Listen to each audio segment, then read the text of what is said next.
Hello, and welcome to the first discussion of The Year of Finding Memory by Judy Fong Bates, published in 2010.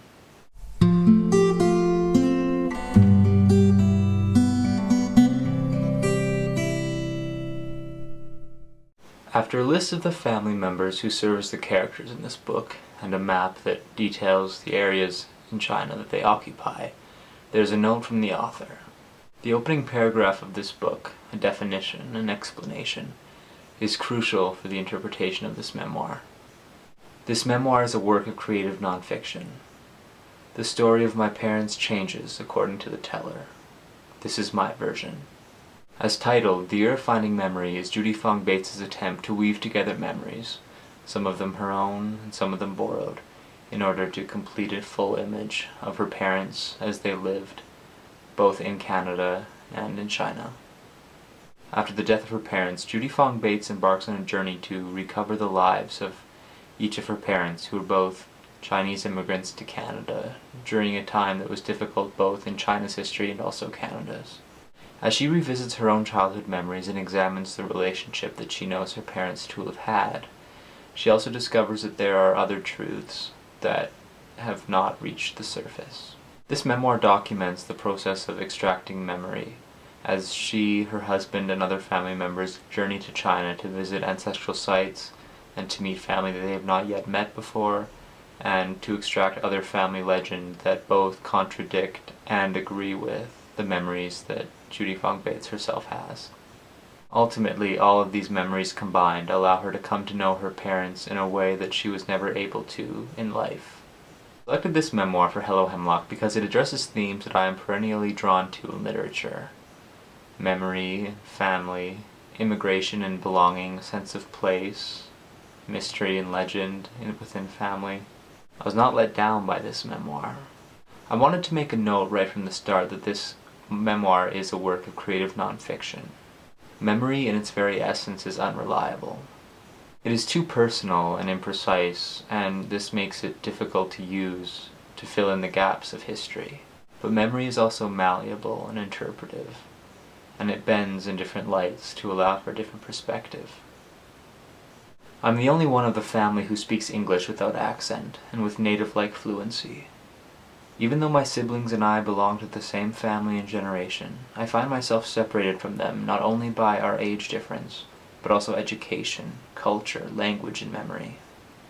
They talk with vividness and clarity about life back in China, and about our brother and sister who remained, letters linking their lives in Gamsung to the homeland. I, however, remember almost nothing. From the beginning of this memoir, Judy Fong Bates enforces her sense of Canadianness. Though she was born in China and immigrated with her mother, her most vivid childhood memories exist in her father's hand laundry in a small town in Ontario. However, she did live under the shadow of the past and lived among threads that connected her parents back to China. As the memoir unfolds, the difficulties and injustices that Chinese immigrants faced become clearer, as do their reasons for immigrating in the first place. In the case of this memoir, the reason for immigration was family. Economic, to be able to provide for their families back in China, and also political, to be able to save whatever family members they could from the Chinese Cultural Revolution and the violence that surrounded it. Though life in Canada afforded them more safety and means to send home, it also brought with it its own set of suffering, racism, alienation, belittlement. When fighting with her mother, her father says, "Do you think I love this country? You still don't understand, do you? I'm not here for me. I suffer because of my family. Open your eyes." In describing her mother, but she knew nothing of Canada. Here in this wretched country, she had become as capable as a lump of rice. Nothing at all like what she'd been in China.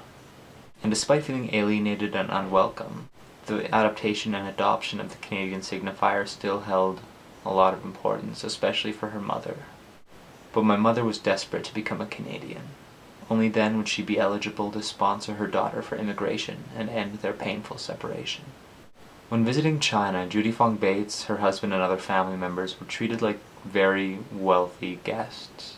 There was an importance to her Chinese family, in visiting the homeland from what they called Gold Mountain.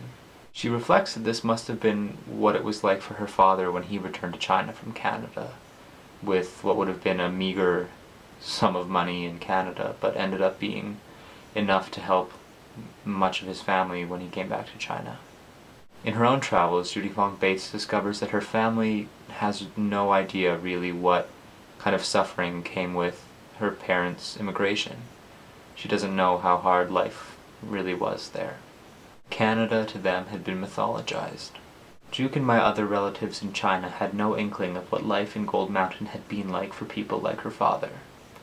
No idea of the deprivation, the loneliness, the racism, the homesickness, the terrible price our father paid, the permanent tangle of shame, anger, guilt, and grief that he left behind for those of us in Canada.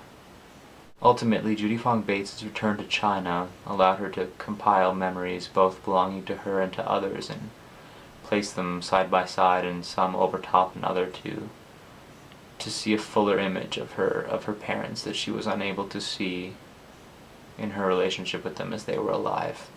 She was able to experience their life through curated memory, through what they wanted her to know and what her other family members wanted her to know. Everyone shared their life through secrets and then remembered them that way. She remembered abstractly the racism and alienation that her parents felt in a new land. She was able to reflect on her Canadianness against theirs, and her own Chinese identity against theirs. And yet I knew that I did not belong in China, or in Jianghengsea, where I had apparently been born. When my father returned, he had been a Gold Mountain guest who had come from home, whereas I was a guest in China, and my home was the Gold Mountain. This memoir to me contained so many layers of memory, obviously, but it documented the struggles of immigration at a time when it was allowed but not necessarily welcomed, and what secrets families keep from each other and what secrets eventually get out. I enjoyed this memoir. I learned from it, and I was interested by it and moved by it. And there's so much room for exploration in this memoir, and I really can't wait to hear what Karate and Jess have to say about it. So stay tuned for those videos. They'll be coming up this month. And if you're interested in reading along with us, it isn't too late to start. We'll be posting these videos throughout the month, and with a memoir it's sort of difficult to give spoilers, especially in the case of this one where you know immediately that she's just going to discover what her parents' lives were like. I think it's worthwhile if you're at all interested in immigration, the history of it, Canadian history, Chinese history. So leave a comment below if you've been reading along with us, or if you're interested in reading it, please let us know. Let us know what you think. We'd love to hear. Until then, I'm going to leave it to Karate and Jess. I can't wait to hear your thoughts, guys. See you soon.